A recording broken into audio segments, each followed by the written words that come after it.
This is John Wells from the Field Lab. It's Wednesday, April 22nd, 6:45 p.m., currently 95 degrees. We're joined this evening by Angelina and Carmen. I'm going to recite my poem, "The West is the Best." I wrote this over a year ago when I first came out, and it's dedicated to my Uncle Buff Rutherford from Georgetown, Colorado, a real cowboy. Before I begin, there's something to say of this song that has to be sang.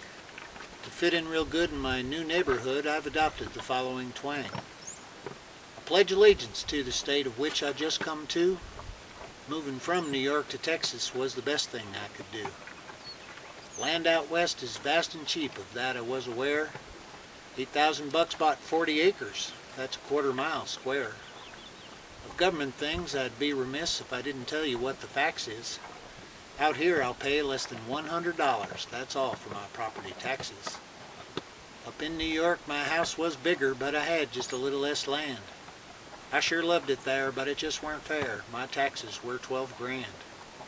Living in the East had its perks and was good, but there was something back there unattainable. In today's day and age, there's a new frontier to live a life that's self-sustainable. The West was calling, and I've been falling hard for this great land. Just add water and plants take over and cover the rocks and sand. But the desert's dry, so I looked to the sky and got rainwater in my cup. It's just stupid to drill 1,000 feet down when you can catch it from 10 feet up. The sky really is big like they say out west, and one thing is for sure. When the clouds are right and the day turns to night, there's a sunset, sweet and pure. When the sun goes down and the lights come on, it all happens out of simplicity. No power poles here, just the sun and the wind. Nature makes my electricity. Each morning my load goes in a sawdust commode, and I know this makes city folks queasy. All that comes out of me gets composted, you see. It's really quite safe and it's easy.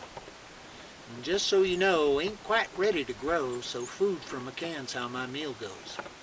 When the greenhouse is built and the compost is cooked, I'm gonna start growing tomatoes. Worst critter I found since I came to this town, the cone-nosed beetle that you never see.